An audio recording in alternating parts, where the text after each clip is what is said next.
Welcome to another episode of Concrete Mystique, the podcast. I've been waiting for today since I started this. To be honest, I don't think people realize how much my friend here, Brian Mills, has sort of been an integral part of me doing this podcast from the very beginning. He's always been an advocate for me. He's always pushed me to do more stuff like this, always wanted me to speak out in the industry, and was happy to find out that I was going to do this. And as soon as I started doing it, he was like, when can I come up to Nashville to do this?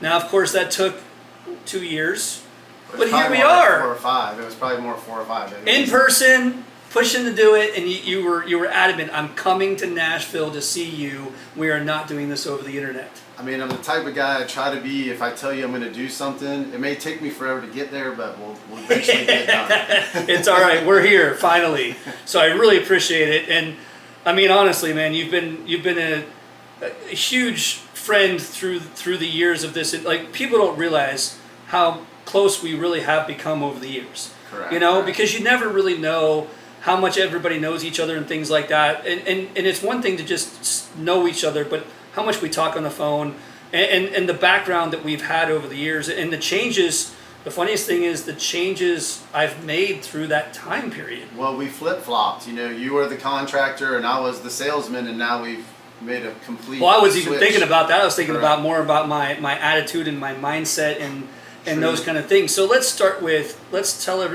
give everybody a little bit of an idea of the first time we met, or roughly how we first met. So I'm going to say, when you did some stuff with H&C here locally in Nashville, you did, I think it was a theater or something for the catalog. They were taking pictures. You were working a lot with my buddy Thad Bradley, and he was like, when you go out to Vegas, I can't go this year, but you got to go by and see Rick at the booth. Go talk. Oh, to that's Rick what at you were the talking about. Yes, I was doing an outside demonstration. So you're during outside. Yes. I believe it was a 3D rendering of some sort. You're really Everything I pushing do the, is- yes. the 3D, Yes. and you were showing that and everything. And I looked at it, and it, you know, I'm not an artist at all. Like, I'm a business guy. Like, I have a BS degree from Florida State, and I use it every single day.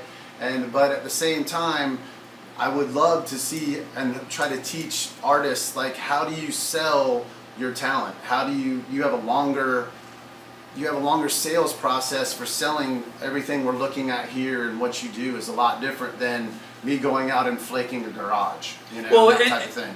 But even with that, let's backtrack for a second to your same point, and we got to start with the fact that you started in this industry working for Sherwin-Williams. Correct. And that's how we met, because at that time, honestly, there was really only 2 products I used through my entire career. They were Sherwin-Williams and Surf Coat. There was nothing else the entire time outside of using Chemicals acid stains for a little while. But outside of that, I was devoted to these 2 companies and devoted to what I could achieve with their products. And I did some crazy stuff with Sherwin-Williams products that really none of you guys understood what I was doing the entire time. Correct. You couldn't explain it to somebody else. Well, you know, being with Sherwin-Williams, your whole thing with products is the data page. Don't ever go away from the data page. And the things you were doing and able to do with the product showed a lot of us, like, there is this whole nother thing that we can be doing. And back when I first started with H&C, it was, you know, you had water-based Shield Plus, and you had the xylene base that everyone loved until they changed it. And I came in when that change was happening, and it was rough, because, you know, guys that have used that and that was their bread and butter for 20 years hated it.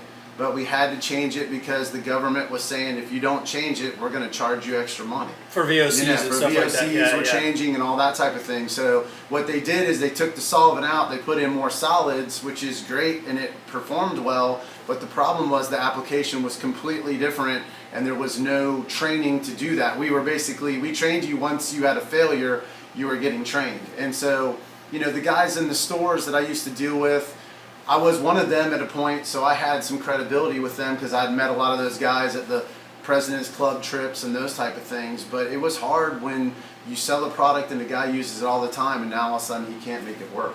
Which, you know? for some reason I know. did, but I did, and I don't remember, I swear that you guys taught me this, or not you specifically, but that, or some of the guys taught me this when I first started. You know what? It wasn't.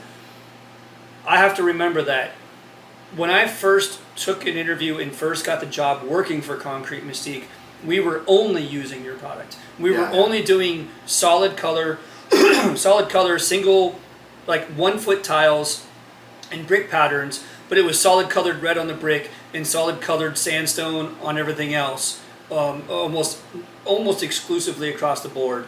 That's really almost all we did. Was it water based or the solvent? No, it was always solvent based. Yeah, it was correct, always correct. solvent based. And make that even funnier too, like it didn't matter for me because I had a truck, they gave me a trailer, but before I started with the company, they had a van.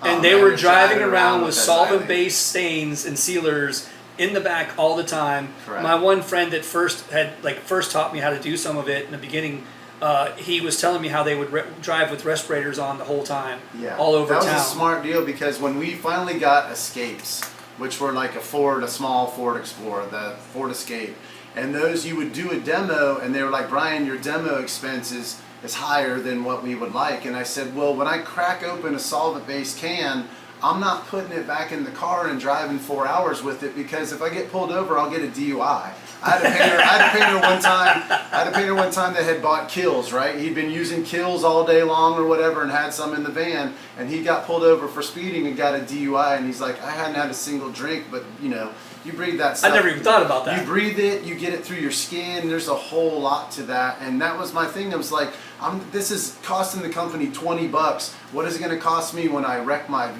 Ford Escape driving down the road because I'm breathing that stuff for 2 hours coming back from Jacksonville or wherever we're traveling from. Well, what's interesting about that too is so first of all, the company taught me that the first coat you put down, you dilute 50% xylene. Correct. Which you, as a manufacturer, and I know that now because working with Surf Coat, you can't tell someone to do that.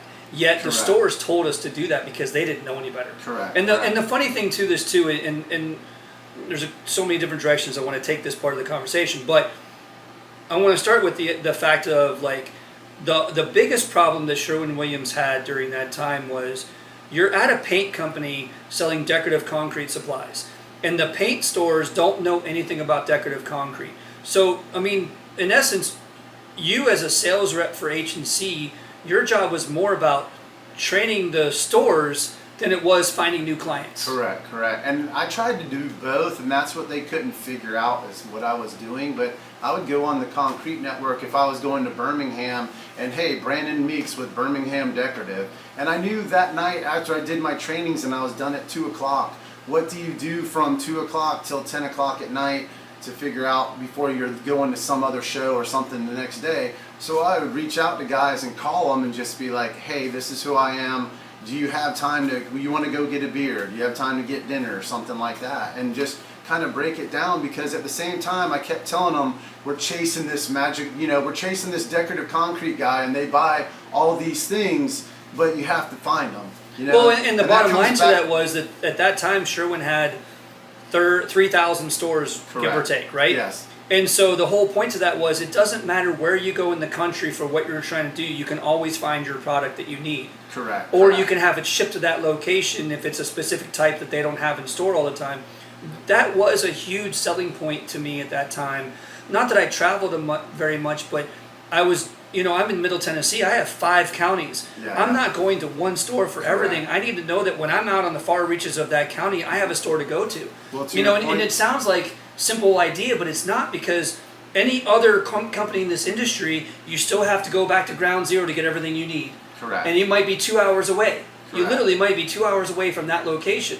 Well, there's a location over here to go to now for this company, and that was huge for me. It really did change everything. And that was always my biggest argument. So in Florida, we had, like, the president of Florida, Ted Cruz, was amazing. God rest his soul. He passed away a few years ago, but whatever ideas I had, he would embrace them, because he's like, I just want to sell more. I want to sell more. Do we need to set up H&C stores? Like, he saw what we were doing in the ground. We were, gaining ground. The problem was in the Cleveland side, it was a 4-foot print, and it was shark grip and all these things that were not exciting. The planogram. The planogram was 4 foot, where in Florida I had 16-foot planograms, and because marketing couldn't get me more headers or stuff, I was making my own headers, and we were putting things in there and just setting it up bigger and bigger. I never knew what a planogram was until I got to know all you guys that are sales reps and explaining to me all of this.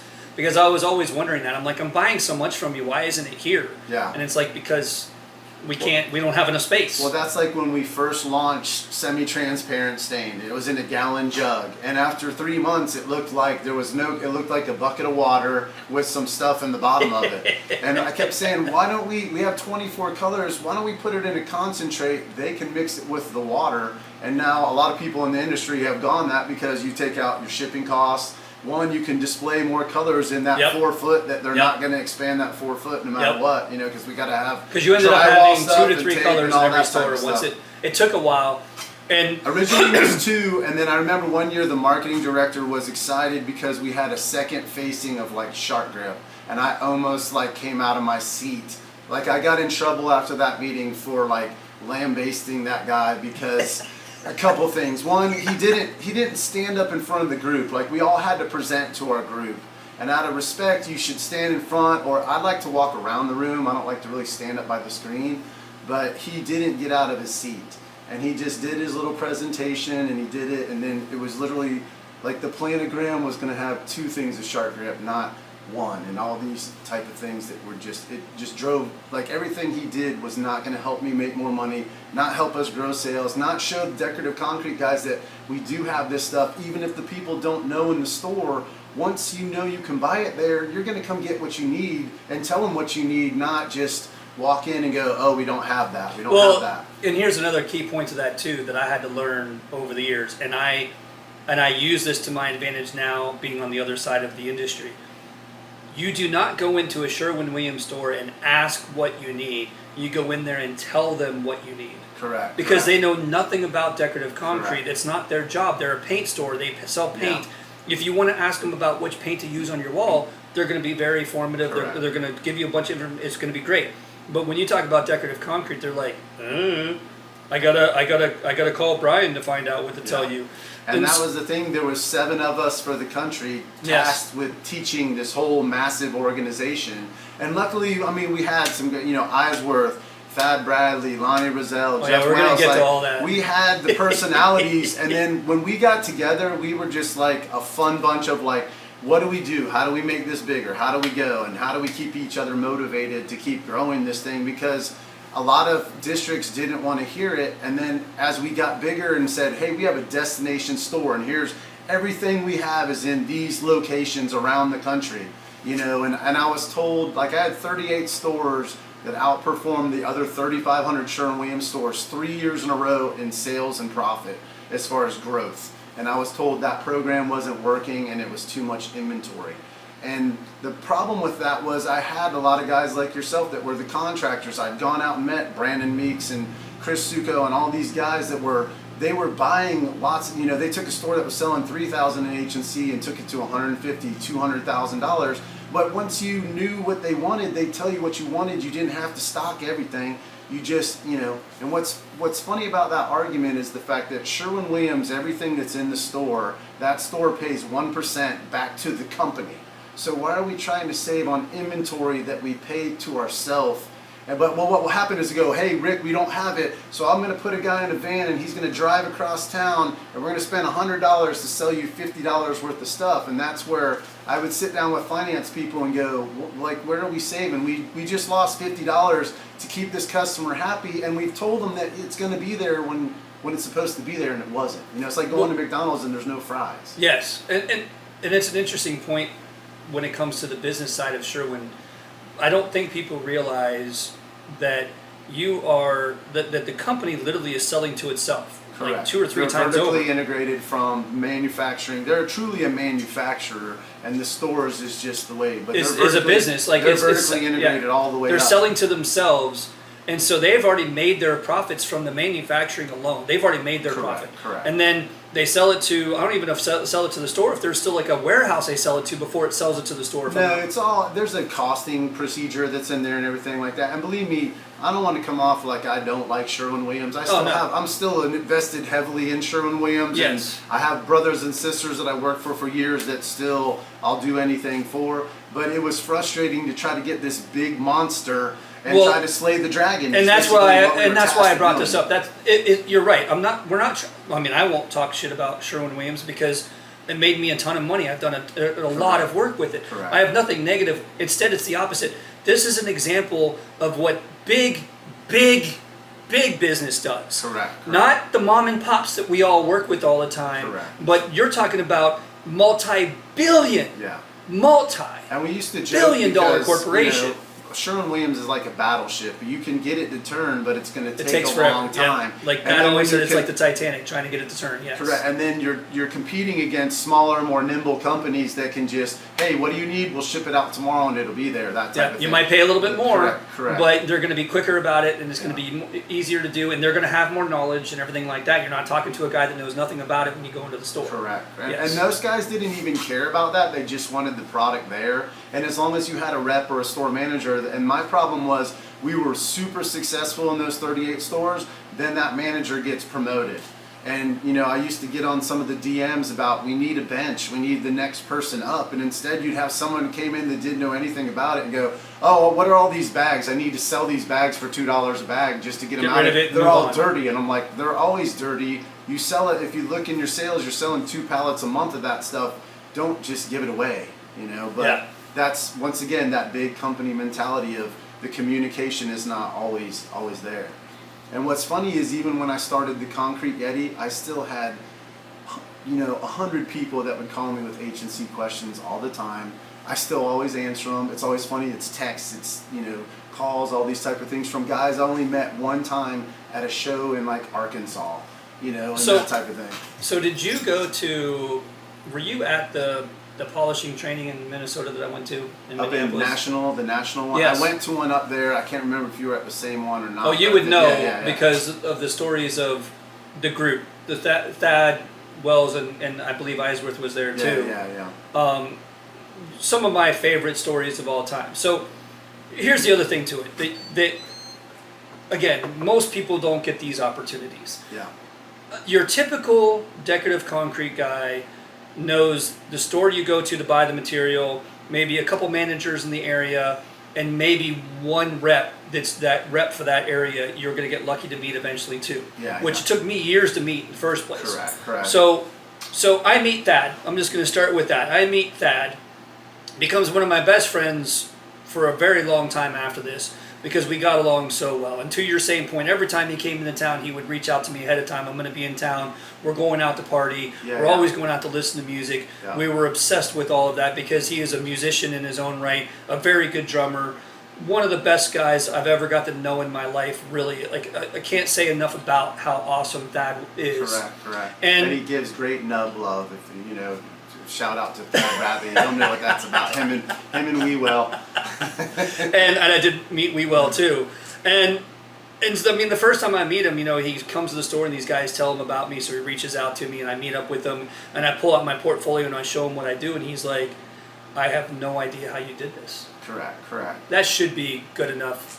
Well, that's the thing too. So when I first got into especially stores, for mine because it's going to freeze it. It's going to keep it frozen in there. When I first got into the stores, you know, I had guys that were doing driveways and trailer parks with solvent base. Is it not coming out?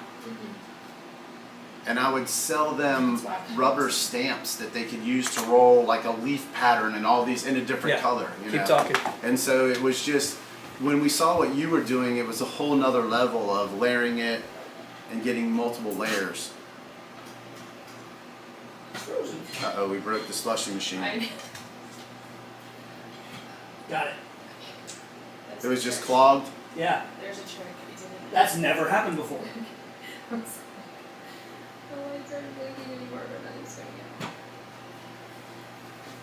You keep talking. You're not supposed to stop talking on a podcast.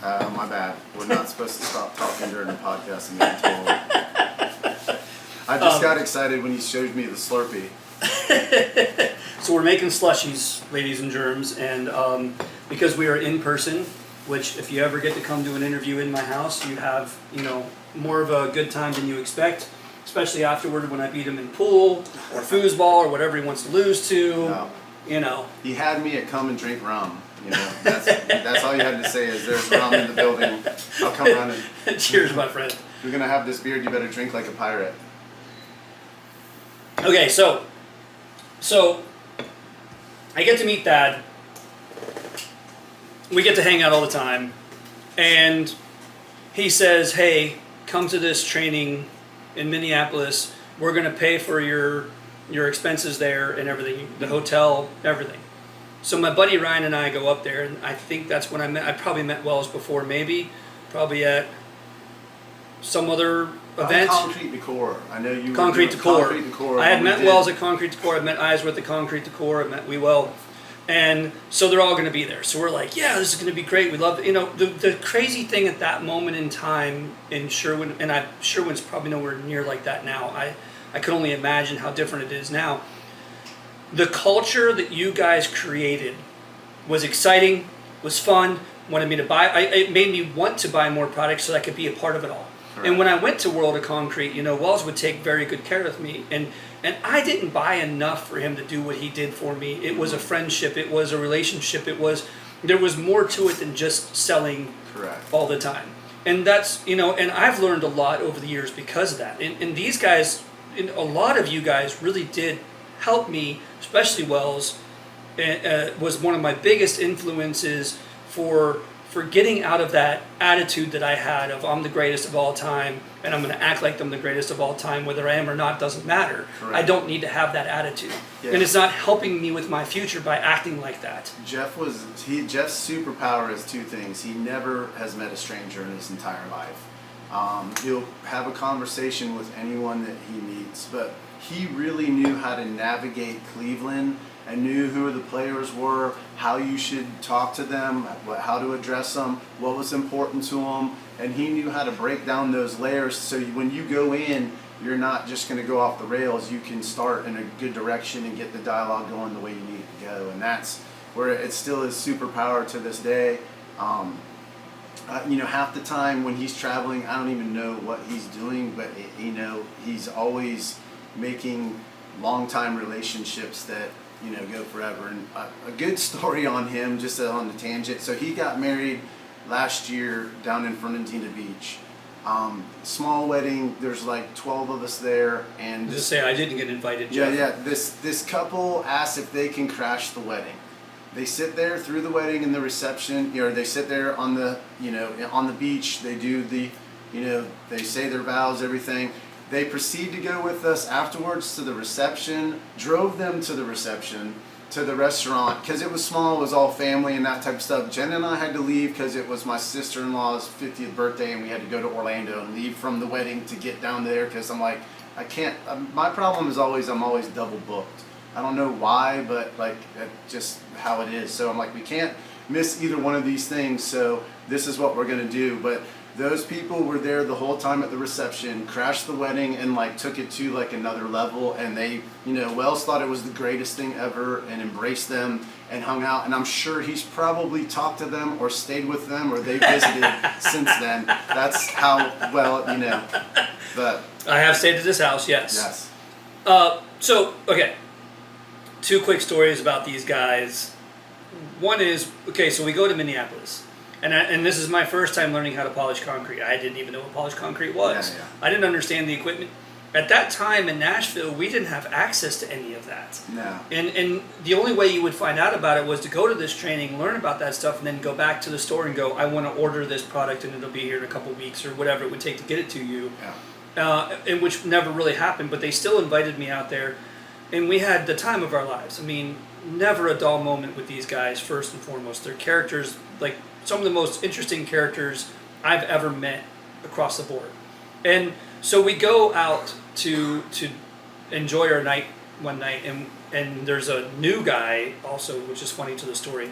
But we go out to this insane bar in the middle of nowhere in Minneapolis, and we get there, and there's so many cars parked in the parking lot. And we're like, oh my God, this place is rocking. And you walk in the bar, and there's like 4 or 5 people there, and you're like,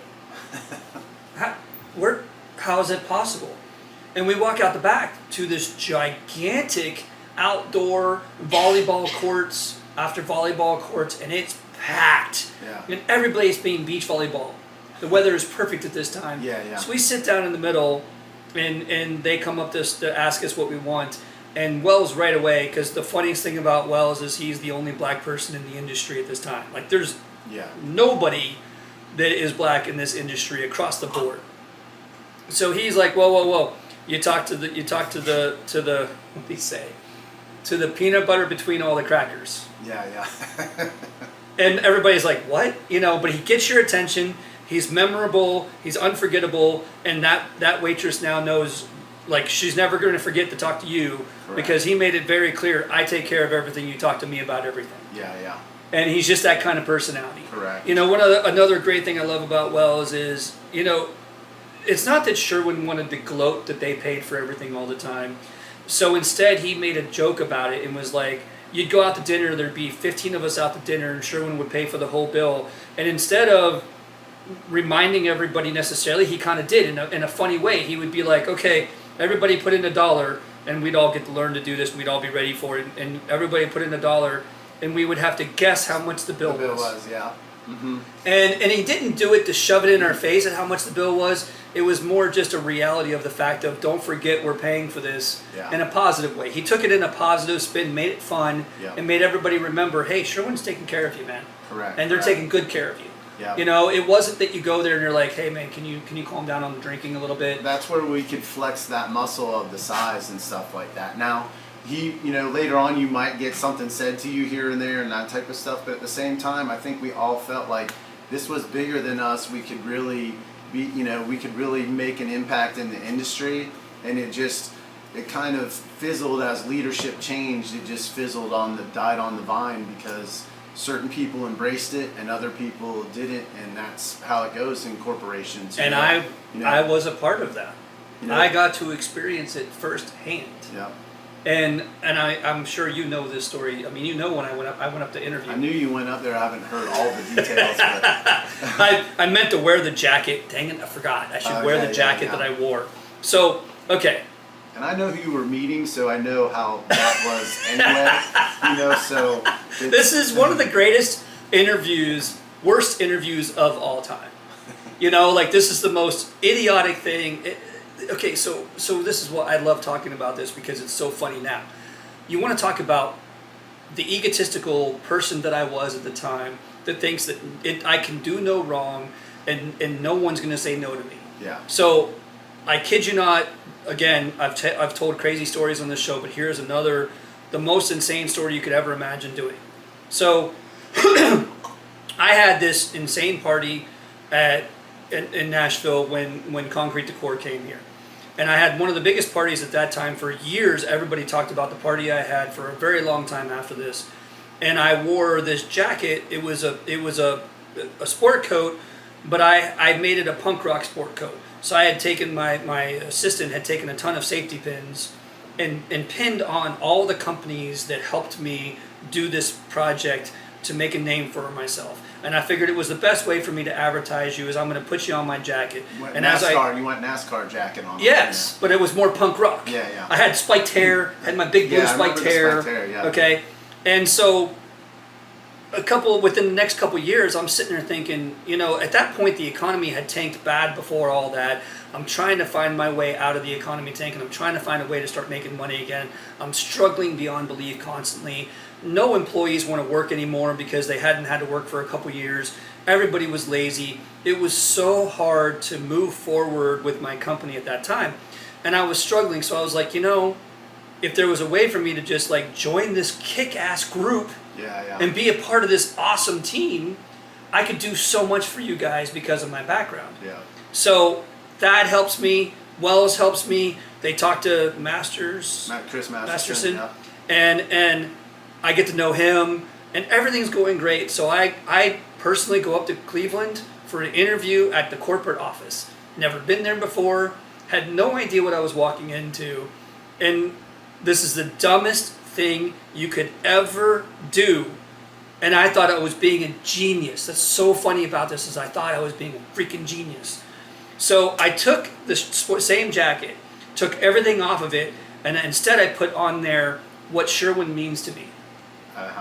Inspiration, motivation, different things of this is what you need to sell your product more. Correct. I was a walking advertisement for what I thought Sherwin needed. Correct. I go in there to the meeting. The guy walks in, Chris and him walk in, and they're both like, hi, I introduce myself, and he's like, okay, and he's kind of giggling, and I'm thinking everything's going great. I'm thinking this is the interview of a lifetime, and halfway through he's like, okay, can you take the jacket off? And I'm like, no, I'm not taking this jacket off. This jacket represents what you need. Uh-huh. I mean, it was my attitude. I'm here to help you. I'm telling you how you can make more money. You need to put my name on your dies, and this is my attitude, and this is my look, and this is the way I'm going to be, and this is how Sherwin-Williams is going to be cool. Yeah, They're going to be cool. They're going to be hip. It's going to be punk rock, and people are going to love it. And the guy's like, no. But he doesn't say that. Correct. He just politely is like, okay. And we go through it, and they politely listened to me through the whole thing and politely shook my hand and escorted me out of the building. And I'm sitting there thinking, man, I fucking killed it. I killed it. I'm going to get this job. Yeah. And then Wells calls me a couple days later, and he's like, what the hell did you do? And I'm like, what? Him and Thad both are like, I don't even know what to say to you right now. And I'm like, what? What did I do? Yeah, yeah. And that's when Wells had to explain to me. It's one thing to go to a company that's doing $1 million, $5 million, $50 million. Correct. It's one thing to go to one of them and show this cool attitude and this cool way to advertise and something different. They might jump on it. But you went to a multi-billion-dollar company, as corporate can be, Right. and you went in there as a punk rocker with an attitude to try to get a job. In conservative Cleveland, Ohio, Midwest, very conservative values. Which I'm born and raised, so I'm like correct, hometown. correct. You know, I'm thinking all this stuff. It's I might lining up move to Cleveland. My perfectly, wife and I are talking about whether we're going to move to Cleveland. Yeah, yeah. Like all this kind of stuff. And I failed epically bad, miserable, never got another chance, was never going to talk to anybody again. Like, they stopped talking I to can me. completely relate because one of the first times I went to Cleveland, I made it clear that I had no desire to move to Cleveland to forward my career. And looking back on that, yes, I was doing very good at every sales position I had been in. I had double-digit sales gains, grew markets, had my territory split, all these type of things. And going there and saying that was just basically, I might as well just stab myself in the heart because my career ended on that sentence because they were going to use me for as long as they needed to use me, but if I don't want to move to Cleveland, that's kind of the role, is you have to go into Cleveland for a couple years and then from there you can go anywhere. But trying to get out of that H&C team was impossible to do even though I was successful. I'm like, I was going to interviews going, I have 3 President's Club in a row. I'm going to win 2 more even if I don't leave my house next year. And that, like you said, they don't want to hear that. They want to, you have to stay in your lane and play the game. You have to play the game. And I was not good at playing the Cleveland game at all. I didn't even know what the game was. I basically threw myself out of the game quite like you did, the same type of situation. But at the same time, there were certain things they were doing and certain things that, if you take the serum and whatever they say do, and I always kind of relate it to, the Eddie Murphy movie where it's like jump on one foot and bark like a dog, and if I didn't believe in it, I wasn't gonna buy into it if I didn't believe it was right and the right way to do. And I got in a lot of trouble for calling people out with like, that idea is not going to work in the real world. Like it looks great and that's great pictures and everything, but it's not going to work in the market that we need it to work in, and that's not who our customer is. Shieldcrete was the original, when garages first started getting hot, the garage market right now is ridiculous. Right. Flaked epoxy floors, we do a decent amount of them. I don't even push them, and we do a lot of them. And it's literally, back then it was Shieldcrete. You get the box, the stick, all the, soap and all that. And I kept telling them, like, no one has a 1-car garage. And if they do have a 1-car garage, they're not paying money to have their garage floor done. We need it in 2 kits, 3 kits, that type of thing. So they, Justin Brazee, God rest his soul, took a chance on us, did 10,000 units of gray, 10,000 units of beige, 2-car kits, We sold them in 45 days and then asked for more, and they're like, well, that didn't really work. We didn't really increase the sales. But I'm like, we had less failures. We had no problems. Because if you bought 3 separate kits, there's no way you're mixing them perfectly that the color is going to be right. And, a lot of times a homeowner would buy it and then have someone they met at the bar apply it, and that was just, always went bad. And that was part of it too, is Jenna supported me because I was miserable the last 2 years at Sherwin-Williams because I saw I can't get off this team. They're not doing what I want. Like all the guys like Eisworth and Jeff had Wells had left, and like we didn't have that same momentum, and I could see it, and I was like, how do I get out of here? And I couldn't figure out. I couldn't go back to stores. I couldn't go to Cleveland. I was kind of like stuck, even though I was killing it in sales, but it was the most frustrating 2 years of where... Yeah, because you were also in Florida. Correct. I had Florida. Florida's a big market, but I also had Arkansas, Louisiana, and that was the thing is, that's where the Concrete Yeti all started, is I used to tell people, and, we'd go and do presentations to all the districts. I had 12 districts that I had to cover, and I would do my presentation, and I was like, hey, you can always call me, but you're probably not going to see me again for 6, 8, 9 months. So I would be like, take a picture, and I'd do my little, Bigfoot pose. And that's kind of where it all started to, where that all kind of started. Well, because to your same point, too, when I had those guys to answer, like, because if Thad didn't answer, I could call Wells. If Wells didn't answer, I could call Eisworth. They were always there for me. But like you said, they moved on to different sections of Sherwin, and then all of a sudden, I didn't have anybody. Correct. And the new guys didn't know who I was. They were told about me, but if I called them, I didn't get a call back for the days. next day, for days, weeks. There was no, we were all very similar on how we dealt with people and how there was all this emphasis, because they would be, they got into, you need to log all your calls. Well, I would do a presentation in Orlando, get in my car, I've missed 75 phone calls. I would drive all the way to Tallahassee, which is 4 hours, 4.5 hours, and I would be on the phone the entire time, just catching up with everything I missed, because I'm supporting contractors, I'm supporting, 200 reps and, 400 or 600 stores, like I'm one guy. Well, and that's one of the reasons why I wanted to start this conversation with these points, because you just said it perfectly. Everybody listening, you think about the sales reps you talk to first and foremost. 2, if you're a sales rep that's listening right now and you think that you have a lot of calls, what did he just say? 75 calls in a 4-hour window that he missed while he was doing a presentation, and he had to catch up on all of those. I have 10 to 15 I do that with. Well, that was the scariest part, is when I left Sherwin-Williams and decided to start this. The phone wasn't ringing all the time, and that weared on me, because I was used to just like one call after the other, that blew your mind. and everyone's like, hey, your voicemail's full. I'm like, it's been that way for 5 years. I don't even check it. I just see your number and call you back. And everyone that's saved in there that's important, I call back faster than others, type of thing. And that's where that volume you didn't realize how much you were doing. And now our company has grown and grown and grown, and we're small still, but like I've gotten to where I have that craziness that I had with H&C, and that's kind of like my comfort zone, where I'm like, okay, you feel more comfortable. Things are going well. Yeah, things are going well. I'm not scared that, hey, the phone hasn't rang in 4 minutes. What's going on? Because Jenna will tell you, I'm not a patient person, and I like to deliver. I like to fix problems as fast as possible. And that's probably a problem, because sometimes in this business, you try to fix something and you make the wrong move, and then you just made it worse than it was. The solution was worse than the problem when it comes to fixing that 2 inches that bubbled or whatever happened there type of thing. So, okay, so you can't take it anymore.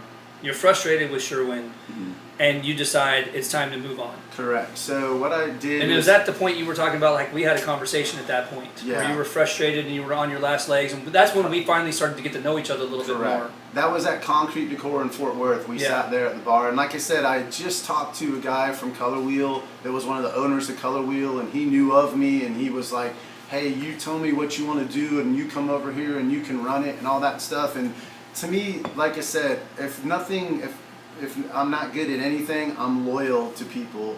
And like the fact that I would be like going against all my brothers and sisters at the Sherwin-Williams company, I'm like, they were the number one. Like, why would you leave the number one team to try to go? I mean, I play sports and I'm very competitive, and it's like, I just trying to stab people I know in the back and go after their customers. I probably could have made it successful, but I don't think I would have felt good doing it. And even when I left, a lot of people were calling me, hey, will you rep our stuff? What are you doing? Oh, he's going to go. There was all these rumors and stuff going around, and I'm like, and I had offers, oh, come work for us, and I'm like, I want to be myself, you know, and like I'll work with everybody and I'll help you any way I can, but I want to be the Concrete Yeti, and that's it.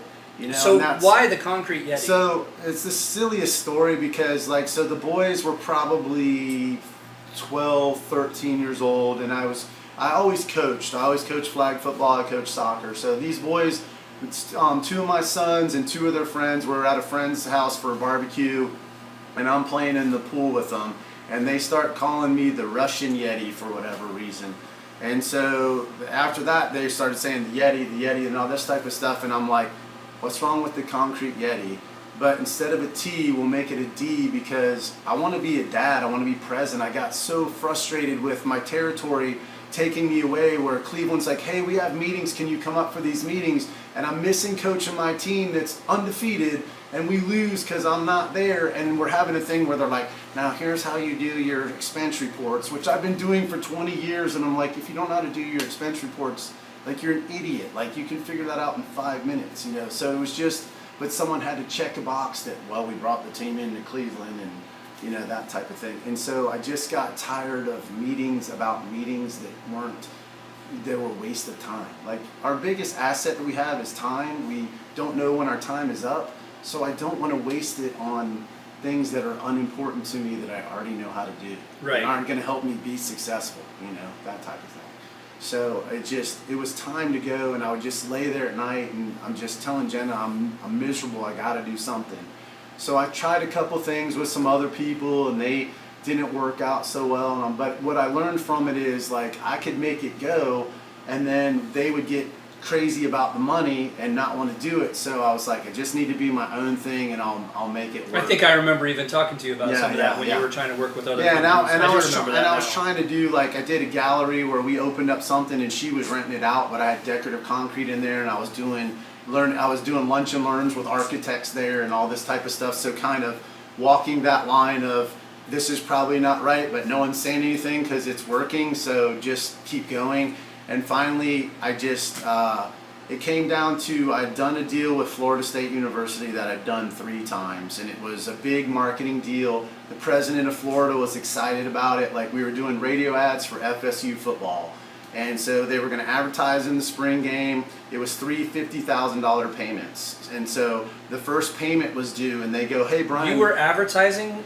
Like, we were, no, for Sherwin-Williams, for H&C. Oh, gosh. So I thought you meant No. So H&C, I'd set up this deal where we were going to do 3 payments of $50,000. Because at that time, Lonnie and myself in Florida, I was a $34 million territory, and he was 23. So we were $58 million worth of the $100 million of H&C.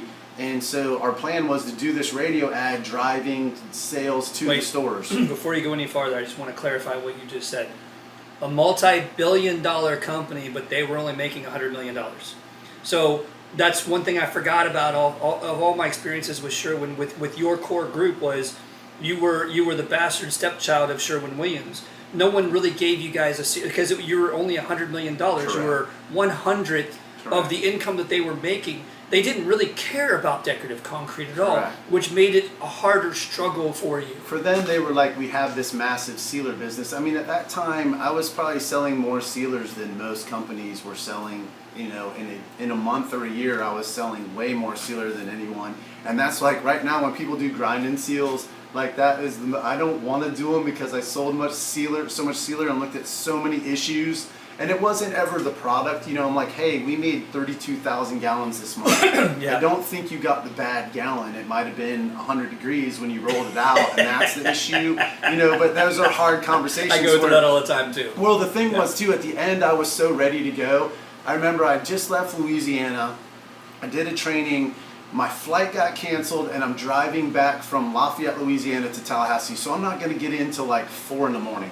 So my flight had been like, oh, it's going to go, it cancels. So I get in the car, and this guy from like Vero Beach or somewhere calls me about he has bubbling sealer on his driveway. And I literally told him, hey man, and he's like, you need to come down here right now. I'm like, that's not going to happen. Here's what you need to do. And he just kept going and going. And finally I said, hey man, there's an 800 number on the can. call that number and tell him you talked to Brian Mills, and he said, kiss my ass. Like, dude, quit freaking, I can tell you how to fix it, but tell him to, and see, I had trained all the 800 number people, like, on how sealers were applied and what on, but I was like, tell him you talked to Brian Mills, and he said, it was worse than kiss my ass, but I was just like, man, I'm done. Like, I just did that recently to a customer too. Because he was such an asshole to me. Yeah, I was just like, eat a whole bag of them, man. Like, I don't want to hear this anymore. I've tried to tell you how to fix it. I'm not driving 14 hours because you bought 3 gallons of Or you're sand. constantly interrupting me, so I can't even tell you how to fix it because you won't shut up to listen to me for 5 seconds. Correct. Yes. So it was time to go, and it worked out well. And like I said, when I first left and I started my own thing, and the conversation when I left was a really funny phone call to where, because they were like, well, who authorized you to do this? You signed this contract, you did this. And I'm like, there's 50 emails to my boss saying this is what I'm going to do. And my boss's boss said, Brian, keep doing it. I'll figure out how to make it work. But that was all verbal. There was no paper trail. And at that point, I didn't even really care. Oh, I remember that. Yeah. And what was funny too is the day knew I was leaving, I knew at 4 o'clock I was going to tell him, hey, kiss my ass. I'm out. What do you come get the truck. Where do I send there's no I'm going to leave nice politely in case I could come back. Correct. There is no coming back. There is no return. And there was 3 people on the phone call that I disliked all 3 of them because they were basically worthless. I wish I could have that recording. I better not say what names, but it was to that point. But what was hilarious is that day I'm driving home realizing at 4 o'clock I'm telling them I'm out. And Disney calls, and I had gone to Disney for 4 years at 4 in the morning doing all these things, fixing problems. They were having a lot of issues with sealer bubbling and all these things that I was going and fixing all this stuff. And they're like, Brian, you've helped us out so much and never charged us anything. We're going to give you 4 hotels, which at that time was going to be like, I don't know, it was probably like 32,000 gallons, and it just, I was like, okay, that sounds good.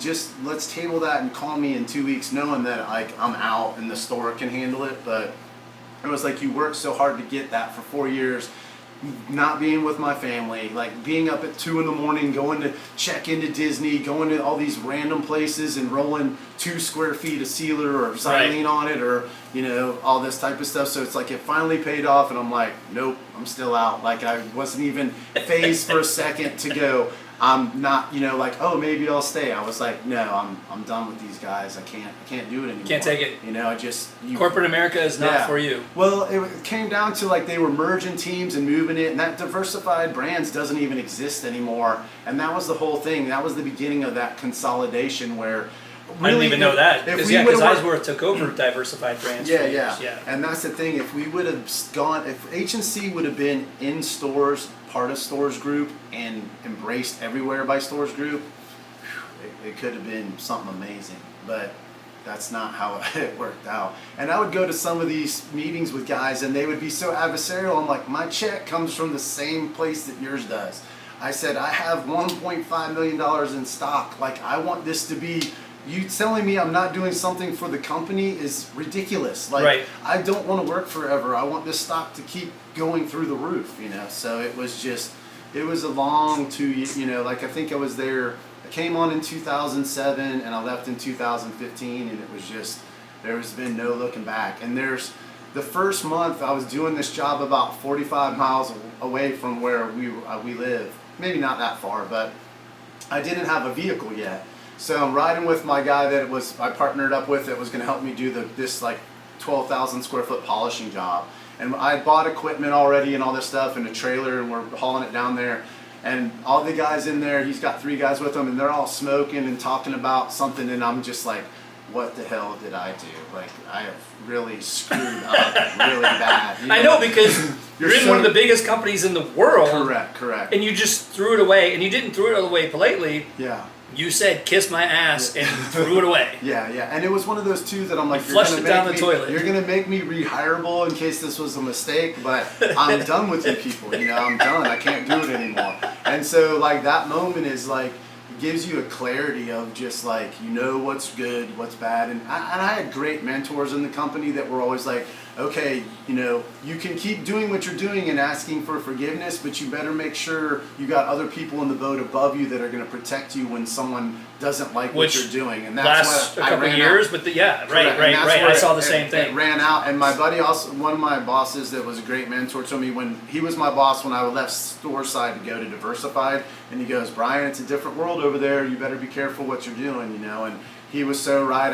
He's retired, and I see him from time to time. And I'm like, those were the truest words you ever said. Well, to it's boss, even funny you know? say that too, because the two, you know, the other, I forget the guy's name. I think his last name started with a D. The guy that was in charge of agency, and Chris, when I met with them, it was like 2 or 3 years later that Wells was like, you could probably try again now because they're not in those positions anymore. They've moved on now. Not quit. They moved on to other locations of the company, bigger locations, bigger opportunities. And that's ultimately the biggest problem the company has is they're so big and they move so many moving parts that like you get something going, it's almost like they talk about with Congress, you know, you get something going and then everyone gets voted out or whatever. So it's just to keep that continuity, and that's like we had that core for 4 years and we were adding products and adding more things, and we're at Concrete Decor, and it was exciting. And that was the thing too, like Concrete Decor those first years in San Antonio and Phoenix, it was like that was the perfect group to go in there and just find anyone you could find to like who are the players in this game, you know, and you had different guys trying to sell us stuff, but we're just like, we're gonna hear all of it and maybe we can help you out. But you know, World of Concrete was always overwhelming because you're just scanning badges like crazy, and you're like, who's gonna follow up with this 700 badges that we scanned because we were giving away free candy or something. Well, you know, and the funny thing to World of Concrete too is it different for you guys because you had an opportunity to find way more clientele, more than you had people like me that were already your clients going there. We had a lot. I'm sure you had a lot of your clients coming there, and you guys took great care of us. I mean, the stories of introducing the stories I have with Wells and World of Concrete. I was a part of his divorce. I was there the moment shit hit the fan and the divorce came a couple years later. Yeah. I was in the taxi when she called at 2 o'clock in the morning to find out what the hell he was doing. And we're laughing our asses off in the background. And she's like, where are you at? What are you doing? Who are you with? Yeah. And he's like, I'm with 2 of my clients. And she didn't believe him on anything. We heard her yelling in the phone at him. Yeah. And he's just like, trying to deal with it. And sure enough, I mean, that was the beginning of the end. We were part of that moment where she did not trust him anymore. Because she didn't believe who he was in the taxi with. Correct. Or that he was even in a taxi. She just heard 2 people in the background laughing their butts off and making fun of him at the same time because we didn't know what she was saying on the other side of it. We only heard his reaction to it. Yeah. And we were drunk off our asses. Correct. And so that was the beginning of the end. So to be a part of that moment is unforgettable. Like I will always be closer to him because I know the why. Yeah. I know why that happened and that fell apart. I heard it. You know, that was not the right person for him at all. Correct. And that's the thing too. He's the guy that he can see situations. He reads people so well as far as, but he also takes the time to get to know. He's a great listener. Like gets them started talking and sits back and just absorbs the information, and then he can use that information, you know. And he remembers it. Correct. To that same point, he remembers stuff that you'll never remember. Correct. Yes. So I mean, we had that team. It was going really well, but it just kind of like at that time, there was a lot of distrust from the Florida area of Cleveland. There was a lot of things that, you know, that I was taking the brunt of that was just, you know, this makes no sense. Why are you bringing this on me? Like, here's your sales, you're up 20% in my line. Why are you mad because Cleveland's doing something else on brushes or whatever, you know? Because it doesn't matter. Correct. Yes. And they I remember, to your same point, I remember them getting so excited that they were adding, Thad told me this once because he moved from H&C over to a roller company. And he was like, I go into a meeting and sit down with these guys and they're all like, we got a new roller we're going to come out with. It's going to be like this slight different change on the roller. Correct. And it's going to be the next new thing. And he's just like, it's just another roller. Correct, yeah. Like it's not new. Yeah. It's not different. Yeah. You're just taking a different angle on it and making it sound. You change the end of it so it doesn't leak paint as bad when you pull it out of the bubble. you know, and I was just like, man. We always used to laugh about rolling poles, because rolling poles, it was always the tab wouldn't stick and it would shorten up and everything. And every year it's like, this is the new tab. It's really going to work this time. You know, you're kind of like, this is the fourth one you've brought. Like, this is the fourth one. Yeah. You know, like, so it was always, it's just strange how, I mean, decorative concrete, when I went to World of Concrete that first year, just opened my eyes on some of the booths and what were done, and just, you know, like your mantle in there. I mean, if you showed that to 20 people, no one's going to know that's concrete. Every time they come, you know, and it blows their mind. You know, and that's the thing, is you can just do amazing things with it, and we were all hooked. And it was just other people that wasn't their prerogative. How are you going to help me? How is it going to grow my sales? Oh man, these bags are heavy. I don't want to lift all these bags. I'm having a hard time lifting 5-gallon buckets. So it was just a lot. So, okay, explain to me. I understand how you start the Concrete Yedi. Like, I get the name now, which it's a catchy name. Like, it was a genius idea. Same thing with Concrete Mystique. It's such a big deal to struggle with trying to find a name that's going to be memorable, Correct. that people are not going to forget. Correct. And I had a lot of success with that too. They couldn't spell Mystique. Mm-hmm. It was always the Concrete Mystic. Yeah. If I go to Sherwin-Williams right now to buy something, it's under Concrete Mystic. It's not under Concrete Mystique. Correct. It's always been like and that. And see, I put the in there because when we were doing H&C did a rebranding of everything, and we had to have a mission statement, and we kept saying we want to be the. You know, and they're like, well, that's too, you know, like you're the only one and you're the best, and we're like, yeah, that's what I want to be, like, right. You know. So that was part of the Concrete Yedi, and a lot of people will mess up the email or whatever, but I'm like, no, I want to be the only one. That's an interesting point. There is no other one but this. And you know, you didn't have to put they on there. Exactly. You're still the. Yeah, exactly. You're still going to be without putting the on it. Correct. So it's just one of those, whether it crashes and burns or not, like that was the one. Okay, but you go to school for business, right? Correct. So you've got this background in business. You work for one of the biggest companies in the world, doing exactly what you're supposed to do. You went to business school and you went and worked for a business. Like, that's what you're supposed to do. You decide to give all that up. You start the Concrete Yedi, and then you go from being like this clean-cut businessman to the longest beard I've, like it's a 180 transformation. Now, was that because you needed to mentally, or are you just playing the part? Like, why would you make that huge of a change? It's a lifestyle change. Correct. So what's funny about it? So my boss that I talked about earlier, Barrett Johnson, great man. Like, I tell people are always like, well, he's very stern. He's whatever. I'm like, that guy taught me so much. But more importantly, like, if my house burned down, he would be the first person being like, hey, you can come live with me. And just big heart and everything. But he always was like, you can't have facial hair, you can't have facial hair, you can't have facial hair. So when I started this, we would go take the family to Steamboat with a couple other families, and every year I'd start in November and I'd grow a little beard, and then I'd shave it off in February.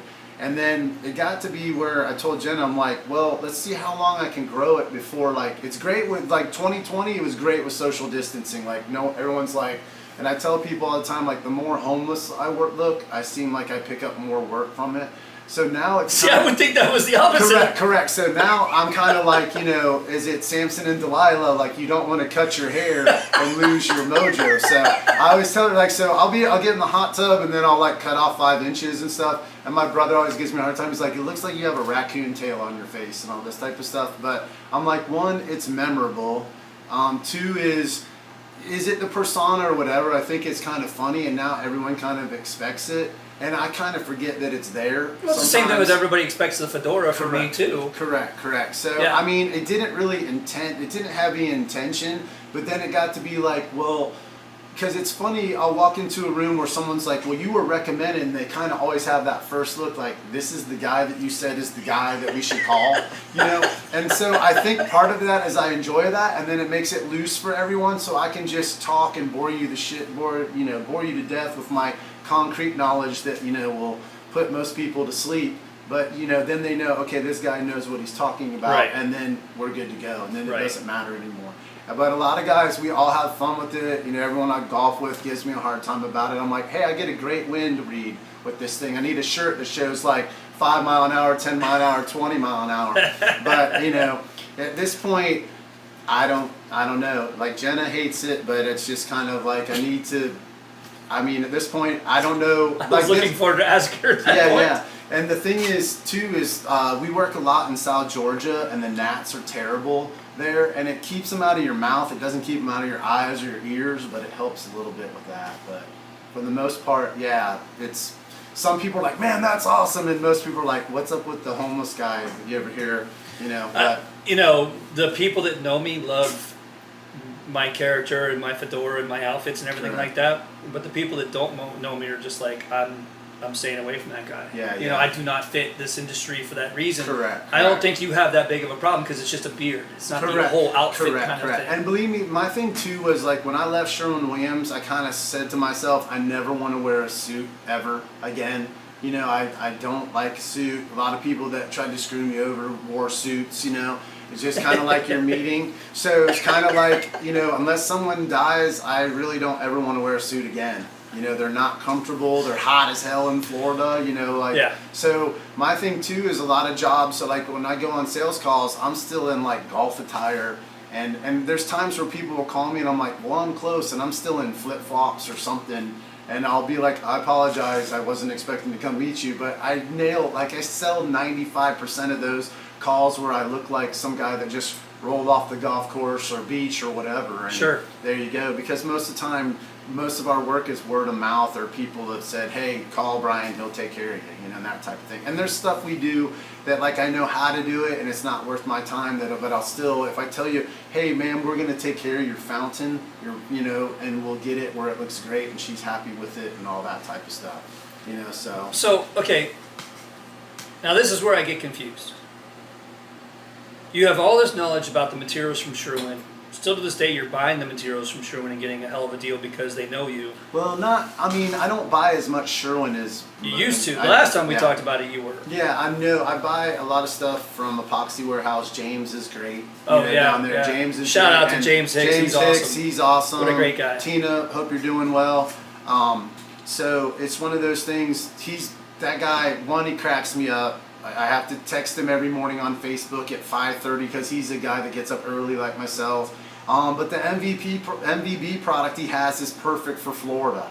Like it's a moisture vapor barrier. Why would you put anything else as your base coat on there? You have to put that there. And we're not doing multiple coats like Sherwin always had. Well, you put this primer and then a second primer and that. Like I don't have time for that. I want to put one coating down and just trowel it down and back roll it and away we go type of thing. So Sherwin, I am buying some more urethane cement and stuff from them now. And I tell everyone, if you're in the spec and you brought me the job, I'm going to use your stuff because I was the salesman that would do all these people would take your knowledge and then go to your competition and get, I've always done the same thing too. If you help me sell the project, correct. I don't care if yours is more expensive. I'm making my money. Correct.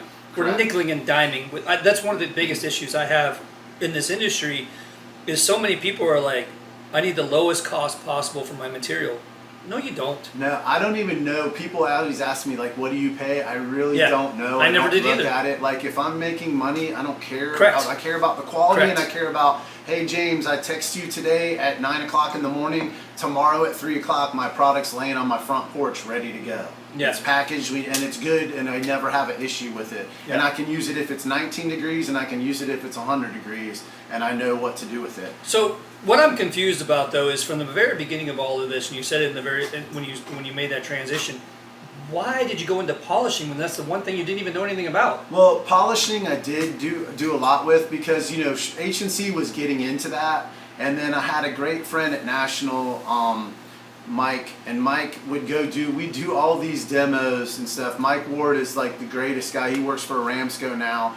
And we would do all these demos all over because they're like, Brian, why are you selling machines? And I go, because when we prep it right, I don't have any issues. We can't just go into any slab and throw an overlay down or a coating down and expect it to work. It has to be prepped. So we were selling National machines all over the Southeast. And I mean, my last year I probably sold 200 grand worth of National stuff. and that I got no credit for, but I also had no complaints on products rolling up, you know, because we were starting to get into the rec stains. You know, we had rec stain put in a H&C bucket. We had 100% solids. Which I used the crap out of. Yeah, yes. 100% solids put into a H&C bucket. So we took all these products from GP that weren't moving and we put them in our label because it was the next thing. And that's what I had so many meetings about. We're scratching the surface, and so many sales calls I would go to that go, you don't need H&C sealer here, you need General Polymers, you need, you know, these other products that Sherwin had. I wanted Sherwin to make the sale, but it needed to be the right product. I wasn't going to go, oh yeah, our paper sealer will work great on the space shuttle. Yeah. You know, that type Right. of stuff. So, and that's where I think so many people get desperate for a sale, that they'll sell stuff that, you know, I want you to come back because I was honest with you. I gave you what I told you I was going to give you, and Yeah. we did it for your budget. And that's why we've been successful in our business. So I was doing a lot of polishing demos, even though in polishing with H&C, all I was selling you was the densifier and the guard. So part of it was when I first left, my buddy had a job where we went, like 3 weeks after I quit Sherwin-Williams, I went to Ole Miss and did 20,000 feet with him at the Ole Miss basketball facility. And it was him, me, and two other guys. And one of the guys quit halfway in, and we worked like 36 hours straight to finish on time. So at that point, like, I was hooked. It was like I'm running the grinder over here, and I'm running the freaking auto scrubber right behind it with this hand, you know. And we got that done. And for me, I think part of why I push polish so much is, one, I like the look of it, but it's not a coating. I looked at so many coatings failures that every time I put down coatings, I'm nervous as a cat the entire time. I'm getting better, but I'm still like... I'm not nervous you know, at the application. I'm nervous when I get a phone call Yeah, months yeah, later, true, a year true, later, true. a year, like And every time I get that phone call, I'm like, oh. And what most of the time happened? they're giving you another job, but you're still I like, know. oh no, a warranty, you know. And I've even gotten superstitious for a while there, where like we would finish a job and I'd have this stuff in my truck, and I would leave it in there because every time I took it out of my truck and put it in my garage, it would be like I'd get a call that there was like some little warranty issue. So I learned to like, I'm gonna just ride around with this in my truck for 30 days because that's just, the last time I did that, no one called, you know, type of thing. So. Well, I always found that I would sell a job, my guys would install it, and then they would go on to the next job. And within a month, I would have to go back on all the jobs they did and do something. So I was always the follow-up guy, which from a customer service point of view wasn't bad because they got to see me again. Correct. But it was because I was fixing one of their mistakes. Correct. Over and over and over. And it drove Yeah. me insane. I was like, guys, And I'm wasting money. Correct. You know, because, and I don't know if you do this with your business or not, but we are supposed to put a price on our hourly rate. We are supposed to be an hourly employee of our Correct, company. correct. And I never really did that. But I looked at it and was like, well, I just wasted X amount of hours fixing this problem that I could have done X amount of hours doing more sales. Correct.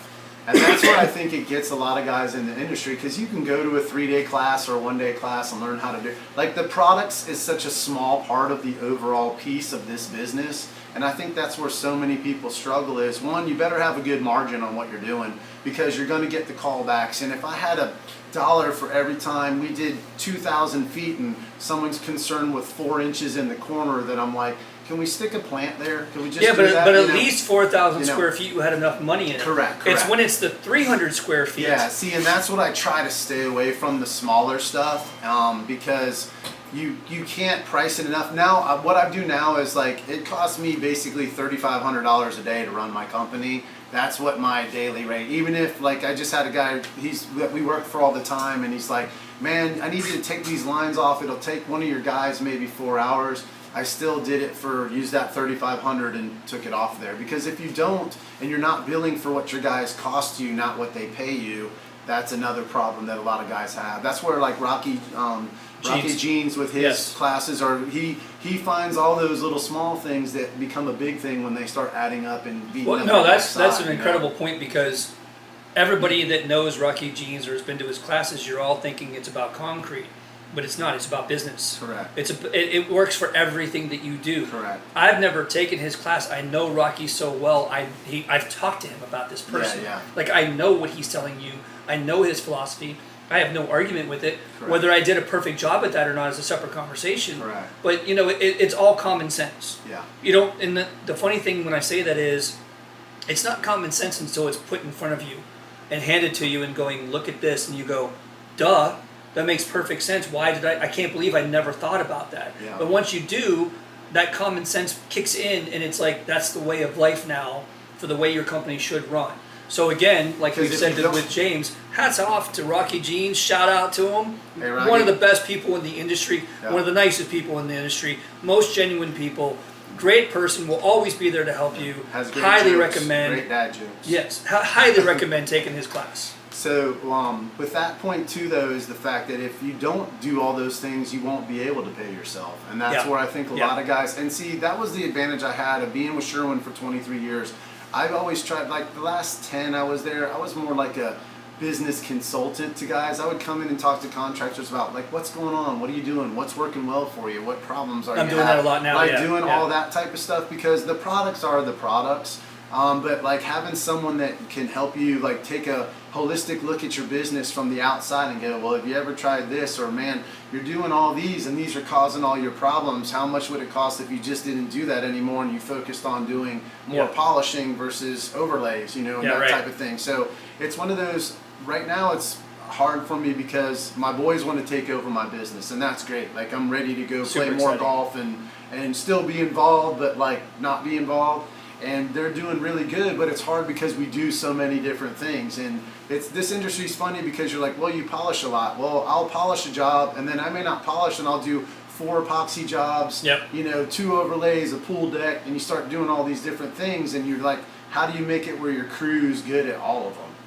And I think for me, I have 4 guys or 5 guys that work for me right now, and I'm going to train them on everything, but keep them together and not try to get bigger. I saw so many companies that they strive to, we want to double sales, and they don't realize in doubling sales, you're going to spend so much more money to try to get there. Yep. You're going to get more sales, you're going to erode your profits, and you're not going to make any more money. You're just going to stress yourself out because now you're dealing with 40 jobs versus 20. So the funny thing to that too is now you're sitting here talking to an artist. I went to art school. Like, not that, Nick Fleming will make fun of me because I finally said it again, but I went to art school. I have a master's. Like, that was my degree. It wasn't business. I wasn't taught how to run a business. I knew nothing about running a business. Yeah. But I had the ego and the confidence to do it anyway. And to your exact point, I learned the hard way on everything you just explained. And now I can help you with your business to a level that people are just looking at me like, how do you know all this stuff? I didn't never took a business class. Yeah. And I'm going to tell everybody listening right now, find a way to take a business class. Just and Rocky's is business an inexpensive class. one that shows you everything, and he leaves you with literature that you're going to be able to refer back to as much as you want. Your kids go to college, force them to take one business class and one graphic design class. You're going to need both of them in everything you do as a self-employed businessman. You need to know how to use Photoshop, and you need to know how to run a business, and you need to understand everything he just said. Not just profit margins. There's way more to it than just profit margins. It's not that simple. There's so much more detail to what it means to understand how to run a business. And that's why that's one of the main reasons why I wanted to talk to you also, because you are able to explain that to people and help them out because you do have that background. I don't have that background. I have the hard knocks, like you said. I'm telling you based on what I've done. You're telling me not just based on what you've done, but where you've gone and how you got there and the education you have to get there and how it helped you with all of that too. Correct. There's more to it from a business point of view for you. Yeah. Even though when it's all said and done, every time we talk to each other, it's the same conversation. Yeah. We both struggled. We both tried to find that way. As much as you went to school for it and I didn't, we still had the exact same outcome. I think no matter what business you are, and that's why I try to, like I have a lot of friends that I golf with and stuff, and they own their own businesses. No matter what your business is, you're going to have the same issues. It's always going to be like employee retention, employees, products and services, things that you can't see, like someone passes away or someone leaves or all these things where your schedule is always going to be a mess. But I think all the similar things that happen in business, it doesn't matter whether you're selling flowers or selling decorative concrete. And I think this industry especially, the work is difficult, the work is hard. We're doing floors. Like, yeah, polished concrete sounds great until you're trying to get one done and there's 12 other trades in there trying to finish their stuff, dropping stuff on the floor that you just cleaned and all this. So a lot of it is like taking a step back and going, when can we get in here where we have the place to ourselves? Because if not, I'm going to punch that guy in the face if he comes in here one more time. Some of those things that you have to learn over time. The other thing too is it's not easy, and you're constantly learning, and you're learning from your mistakes, whether it be an application mistake or, man, I shouldn't have paid this guy this much, or we bought too much material for here, and all those type of things. Well, you're also learning the surface of your concrete, because you didn't, and this is my biggest thing that I say all the time, we don't pour concrete. Correct. I've never poured an ounce of concrete. We are working with what is given to us. Correct. Now, there are those opportunities where you get to be in the building conversations where ahead of time, right, this is the way it's going to be poured, this is the expectations of the pour, but that's rare. That's in big business. Correct.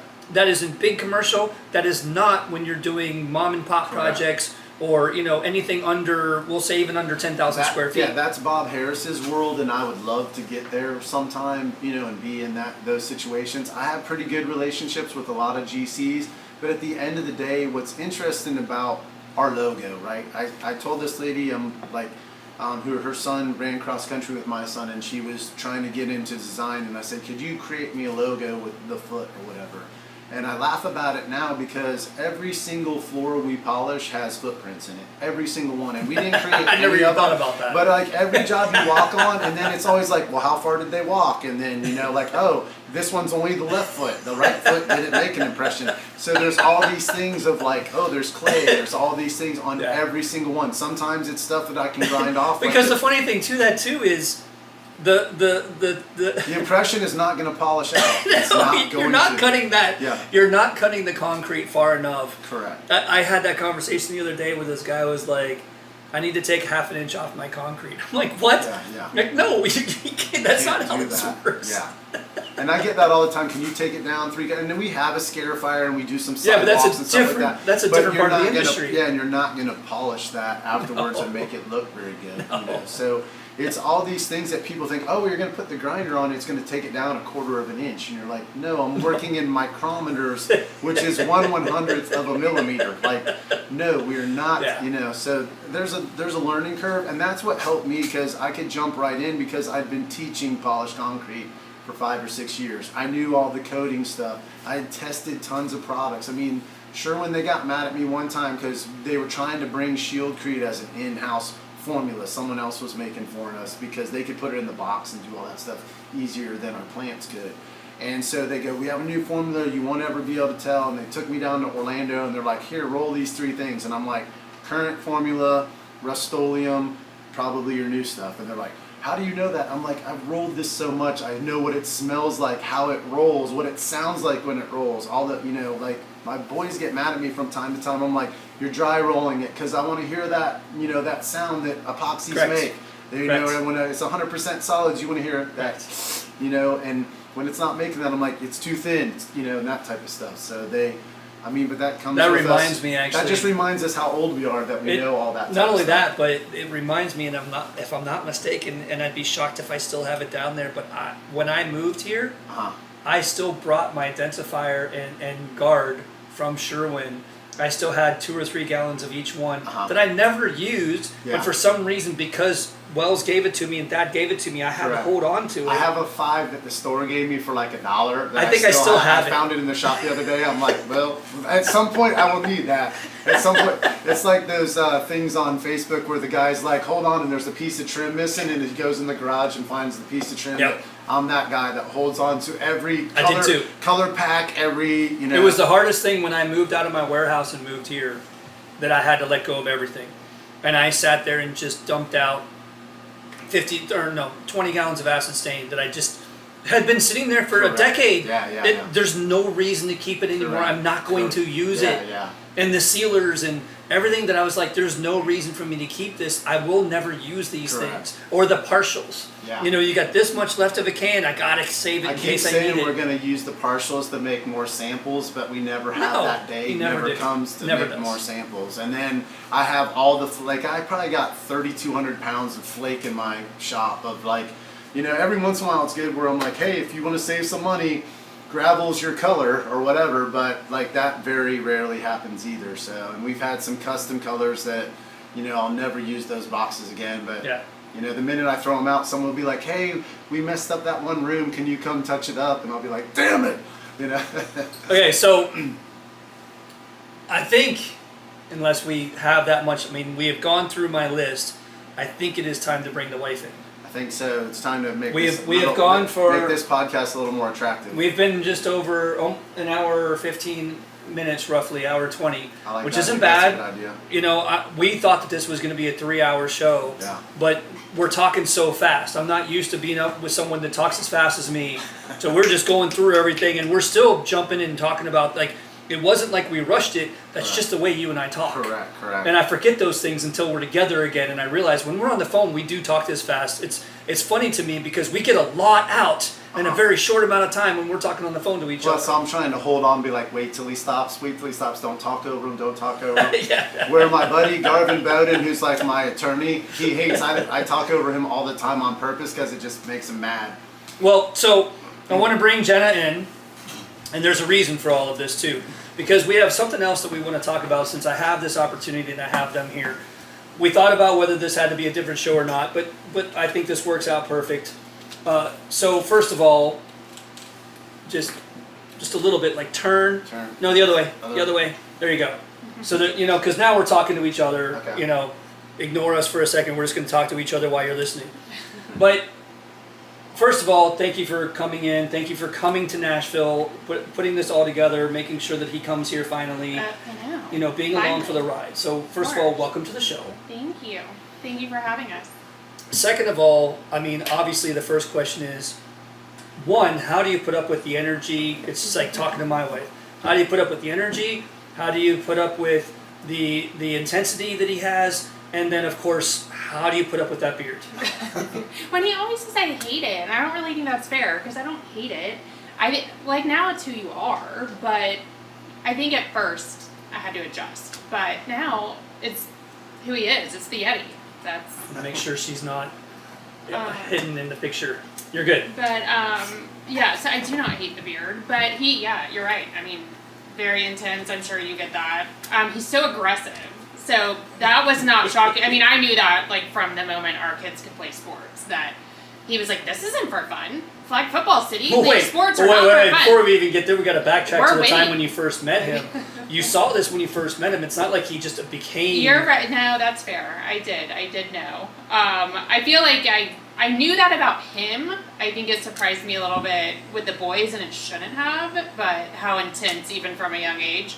But I think if you're going to own your own business and you're going to go out there and sell and take those hard knocks, like you better be a little bit of that person, you know? I mean, I see that on myself that well, that's an interesting point. I wouldn't want to do that every day. I don't really I know if I'm cut out way, for that, but his personality is, you Yeah. know? Because some people would be like, oh, no thanks, I'll go back to corporate. I'd rather sit in an office, you know, and he's not that person. And if you made him sit behind a desk, he couldn't do it, you know, he'd be gone. That's why I could never go to Cleveland. Like I saw all these people sitting in cubicles, and then I'm like, there's no way I'd go nuts doing that. He would, so yeah. It would have been terrible.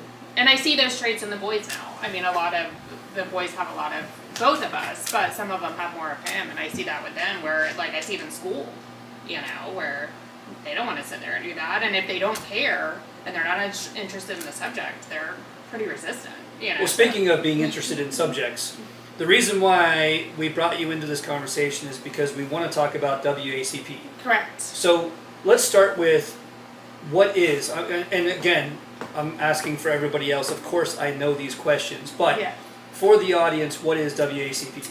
WACP is Women's Association of Concrete Professionals, and it was an association designed to bring women in the industry together because it's hard, you know. I mean, it's hard to be on the job sites and be in that role, but it was hard for me to be somebody that owned a concrete business with my husband, but was so behind the scenes. So wait. I'm confused here.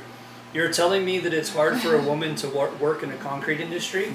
I mean, traditionally male dominated. I hope it doesn't stay that way. I've right? never heard of this before. I had no idea that there was a struggle for women anywhere in the world whatsoever. Yeah, exactly. Yeah. So that's where the idea came from and why the association came about. So now the goal is, how can we mentor? How can we support you? How can we educate? You know, and we're trying to do those things through all the things that we're bringing about. But that's the goal. Is just to like, not a safe space necessarily, but where we all feel like we can relate. Like, oh, you're going through that, so am I, and you're in this area. Well, great, we have members there, so let's connect you. You mean you can't relate to all these men that are beating down on and talking down to you, and what is the term?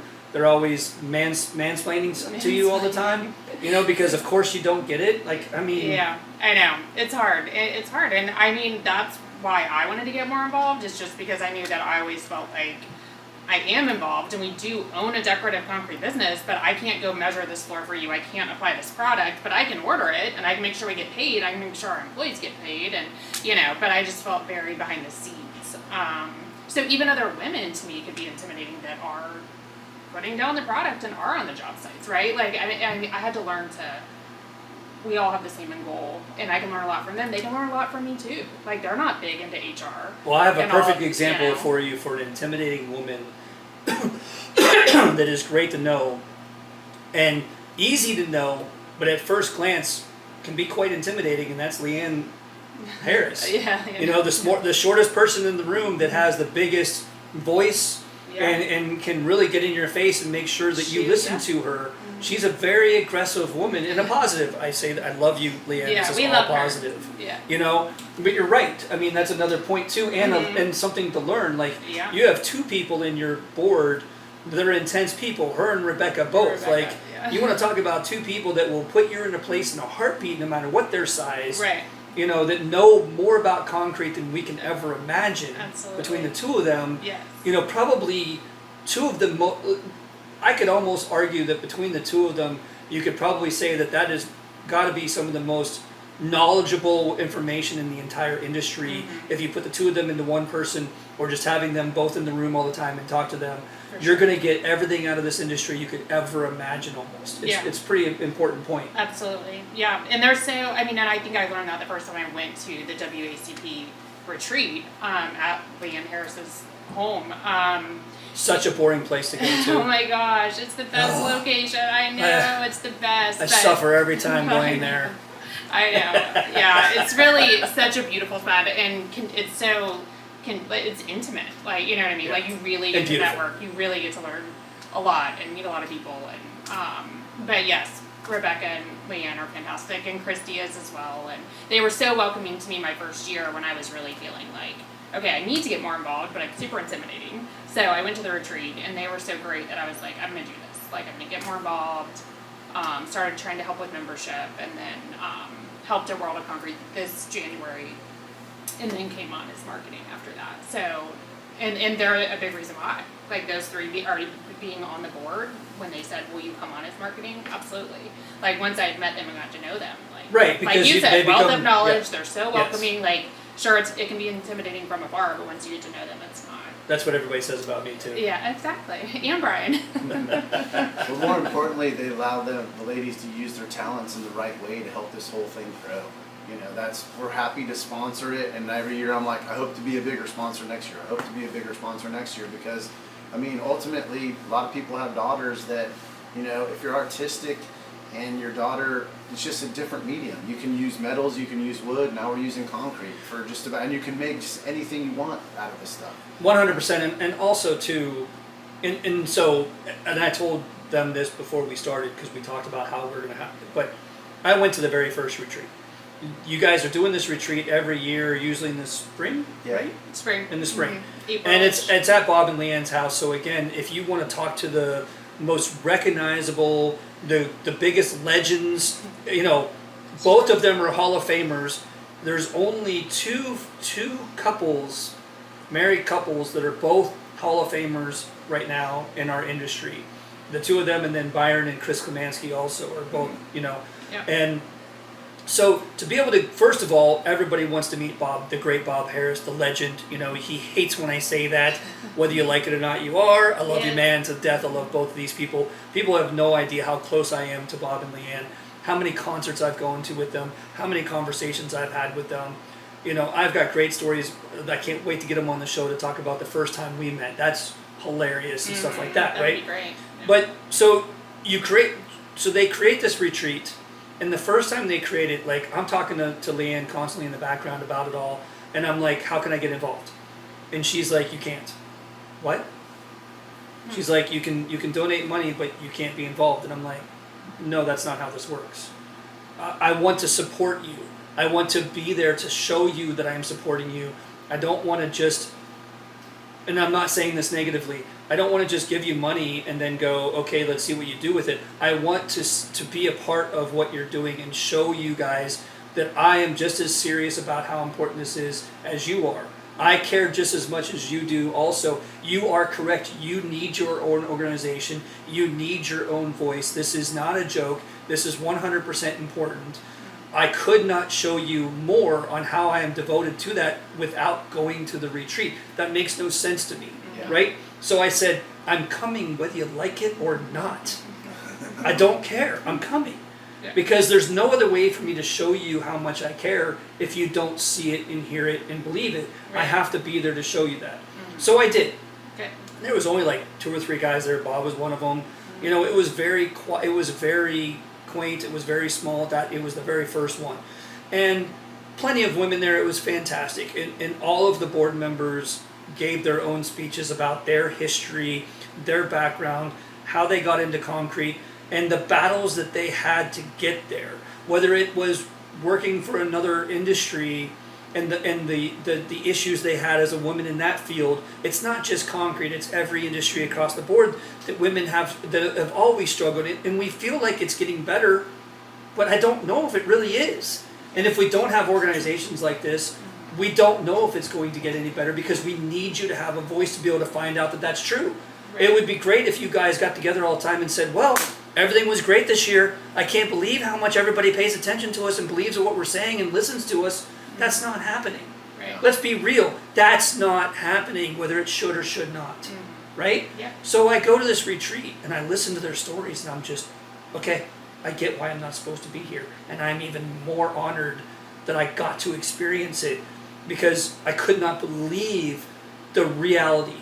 You know, a man doesn't want to believe that. And I hate to be like man, woman, and talking about all that stuff, but I get why it was hard in the beginning to allow us to be involved with it and show our support, because women have been beat down for centuries. And here we are, and you guys have your own voice, and we're going to sit here and try to tell you what to do. No. And that was not going to happen. And I couldn't believe the stories. Like for example, like Rachel Bruce was telling about when she would go to World of Concrete, and all these guys were hitting on her all the time. And I mean, literally handling her, touching her, assuming that she was just going to put out for them, because why else would a girl be in concrete? And if you want to get attention and you want us to buy your product, you're going to have to put out. I'm not kidding. That is not exaggeration. I witnessed it personally. When I first met Rachel, I literally was there watching the show, watching her do a demonstration, and I was watching the guys and the way that they reacted to her, and I saw the way that they talked to her. And I walked up to her afterward and I pulled her to the side and I said, if you're ever near me, that will not happen. I promise you, it will never happen. So anytime that you go to any event and you see me in the corner or me talking to other people and you need a safe place, you come to me immediately. I don't care if they think we're together. I don't care if you grab my hand, if you put your arm around me. Anything you need to do to get them to stay the hell away from you, I am always going to be there for you, and I always have been. And I did it multiple times for her, and I saw it right then and there, and I interrupted that, and I got her the hell out of that situation. And I've done it many a times for her. I have. And I cannot believe that we have to. Right. I cannot believe that we had to have that situation, and I had to hear that story and go, and I literally put my hand up and said, everything she just said, I personally witnessed. 100% witnessed. Right. And for everybody in this room right here that is listening to me, as you get to know me, I am always going to be your safe place. I have no reason to talk to you that way. I have no reason to talk down to you. I accomplish nothing from it. I am happily married. I need nothing from you. I will always be there for you. You should not be treated that way. And I was just in shock to hear her tell the story that I truly witnessed personally. Yeah. Right. And we've been friends ever since that one moment anyway because of it. Yeah. And she's always known to be able to trust me with anything that's going on in her life because of it. I've always been there for her. Right. Well, I'm glad. Thank you for doing that. But yeah, what a shame.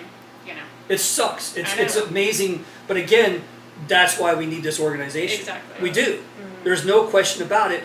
And so now, instead of us not being involved, you now have found a way to invite the men into it, which you call, hats off? Hats off, Gentlemen's Club. The Gentlemen's Club. So we Yeah. have our own club inside the women's organization, which I think is pretty cool. It's awesome. You know, Yeah. that's an interesting way to make it where it's like, well, to be honest with you, we need to have our own conversations, but we're not going to say you can't come.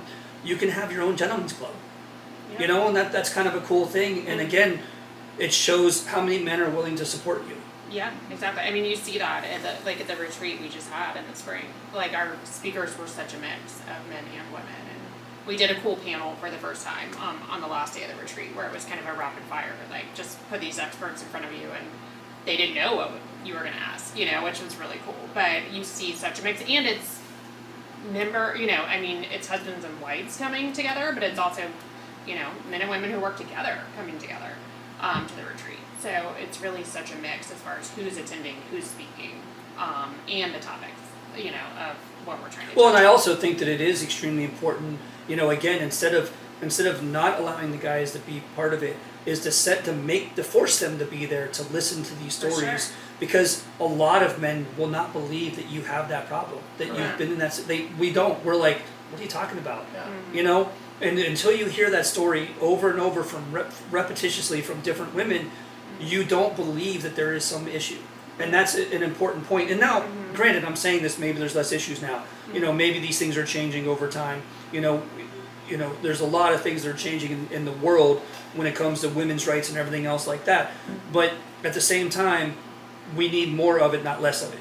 Because if you back down and you stop doing this, then what's that going to do? That means guys can go back to, well, they didn't need it, so we can go back to belittling them or whatever. It's ridiculous to think that way. And I think that it's important that it keeps going. And on top of that too, so what everybody needs to know is, first and foremost, you have a retreat every spring at Bob and Leanne's. Yes. And it's a very intimate setting.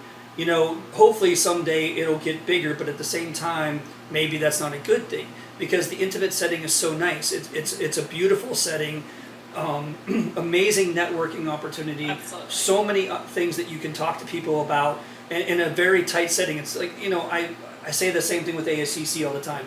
I'm always sitting here and saying, you go to World of Concrete and there's 70,000 people, and networking is insane. You go to, now it's the Decorative show. It used to be the Concrete Decor show.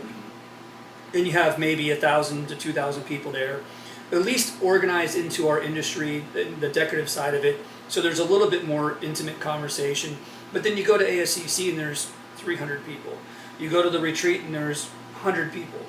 Those things give you way more networking, way more, connection to everybody, to where you can really feel like, now after I leave here, I can reach out to these people. I have a personal connection to these people now that I wouldn't have had just meeting them at World of Concrete. Right. That's Right. impossible, For right? us, Very the true. retreat is good too, because we run a business together and we're 11 years in, and every day is different and things are different, and how the business is running every year to year is different.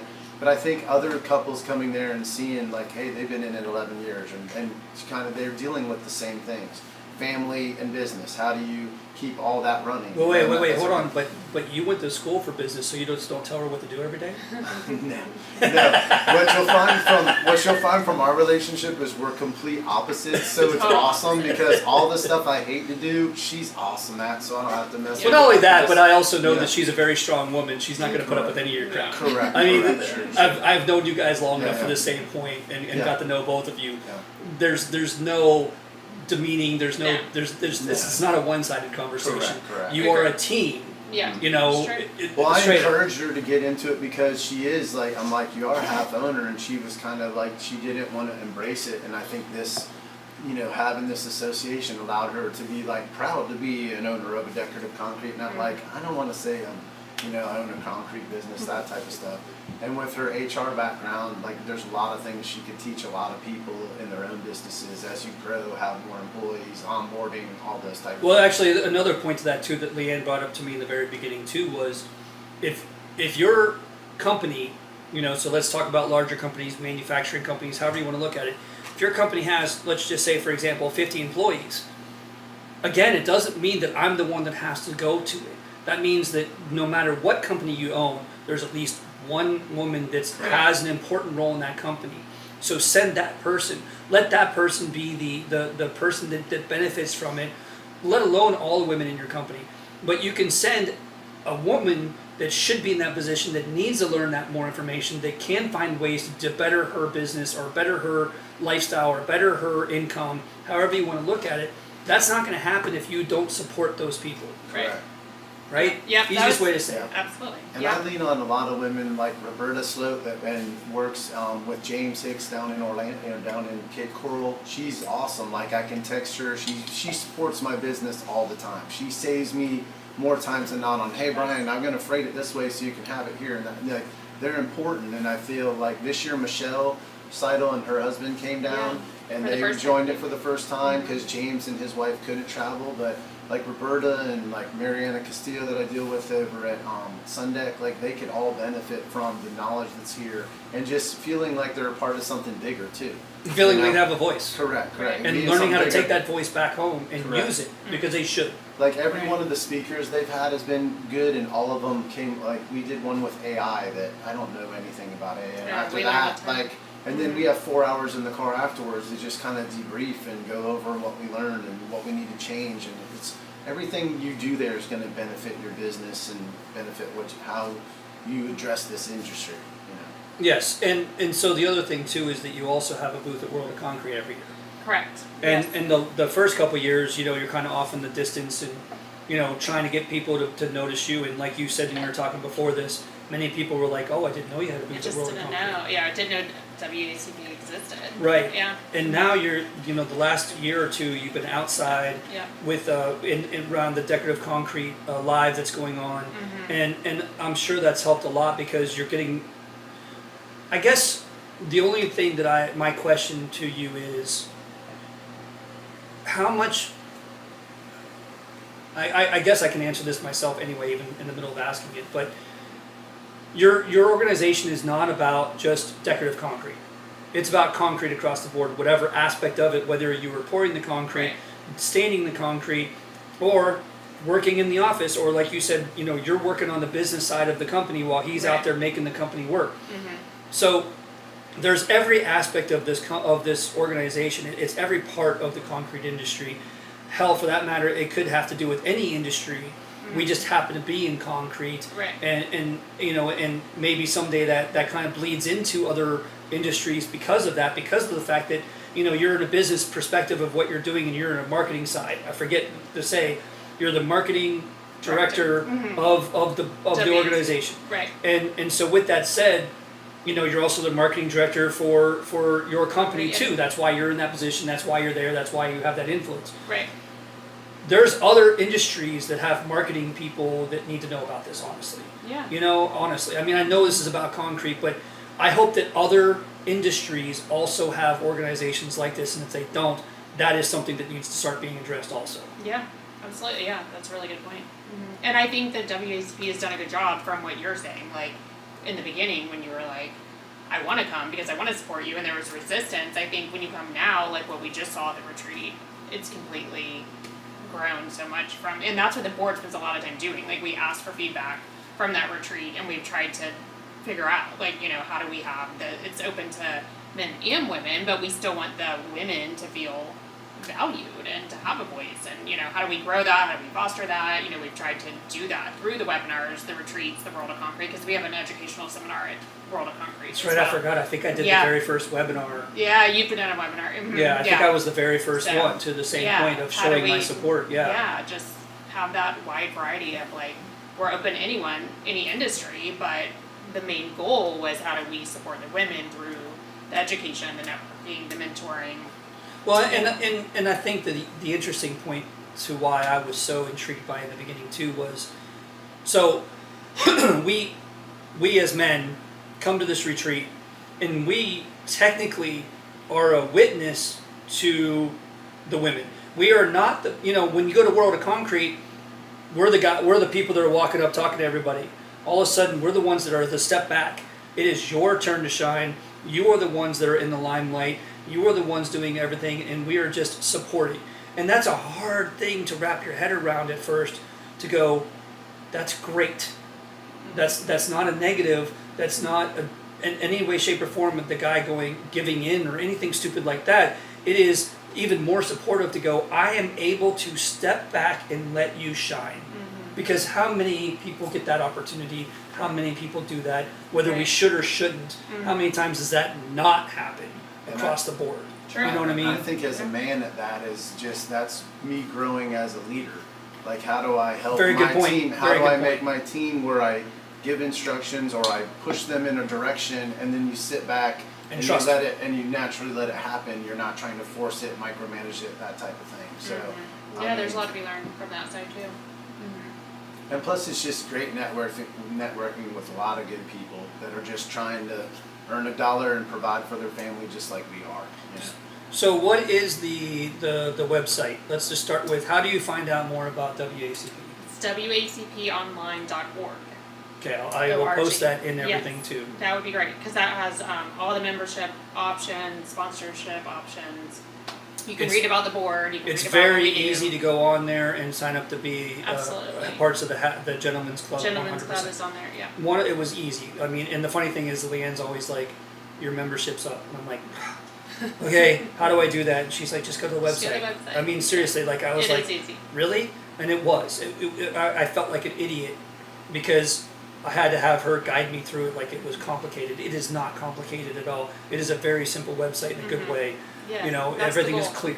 Yeah, and there's good merchandise on there too. So just check that out when you're on there. And then find us on socials, on Instagram and Facebook as well. So on Instagram and Facebook, is it WACP? It is on Instagram, but it's Women's Association. It's all spelled out. It's all spelled out on Facebook. on Facebook. Yeah. Awesome. Yes. So we appreciate you having us on and supporting us, especially from the beginning. Absolutely. Yeah, I was excited about it from the very moment I heard about it. When they were first starting to reach out to people and try to get, the financial side of it help and stuff like that. Like right away, I was like, how can I help? Not just financially. Like, I want to know how can I support you and show you, because again, it's one thing to just throw money at you. That's fine. That's the easy way out. And just go, okay, just here's some money, leave me alone. No, I wanted you to know 100% that I am here to support you. There is a completely different point of view of those two things. Those are not the same. And of course they'll take the money. Don't take that the wrong way. Send the money, donate the money. You don't have to be involved. You don't even have to care. Just send the money. We don't care. I just happen to be one of those people that does care and wants to show how much I care. Right. Yeah. And we appreciate that. So we're doing good things. We're headed the right direction. We just trying to continue to grow and, what should be the next webinar topics? Who should be the next speakers? What should we focus on at World of Concrete? So there's a lot of behind the scenes, and the board's fantastic. So Yeah, they are. yeah, it is a really good group. So Well, awesome. Well, I look forward to seeing you guys again at World of Concrete. Absolutely. Hopefully, I'll invite you guys up to my Hopefully. penthouse. I thought we had a Which- standing invite. You've always been there anyway. Yeah. We'll just But- hang around outside until you let So Yeah. what everybody doesn't know too. So because we got the three of us together for a second, let's just tell one quick story about the three of us that I can tell, because there's not that many stories about the three of us being together, right? That's true. So what's the one great story we have between the three of us at World of Concrete? Ching ching chow. No, that was terrible. Riding razors in the desert. Riding razors. Riding razors in the desert together. That Takes was the okay. cake. That That takes was the good too. That was cake. good too. Ching ching chow. No, man, I mean, one of the favorite things of Vegas is to ride razors in the deserts. If you've never done it, Should it do is worth every penny. So again, Brian reaches out to me all the time about some of the stuff I'm doing because we try to do more things together. We just never have time. Yeah. It's hard to do. We're never in the same place. So when we are, it's like, what can we do together? So he reached out to me and was like, hey, can we join you guys? And I'm like, sure, we're already getting the vans. We've got room for you. Let's go, jump in. And they did. And we had a blast. We I did. gave So him much a 5-star on the Zuber. Like a good van driver, safe all the way. That was a good time. Stayed It's awake. awesome. Yeah. It was a long fun drive time. back. Yeah. It was a long Yeah. The drive back The is drive always there the seemed, worst. the drive there seemed quick, and then it took forever to get home. But we had The to drop traffic was off a lot of worse, people too. too, Yeah. so it was good. I think we went to the airport. Yes, in always. Rockland. Always have to go straight to the airport because there's people that don't want to wait till the next day. Yeah. I personally will never fly again with sand all over Absolutely my body. not. Oh, Never no, again. no, I learned that the absolutely first year.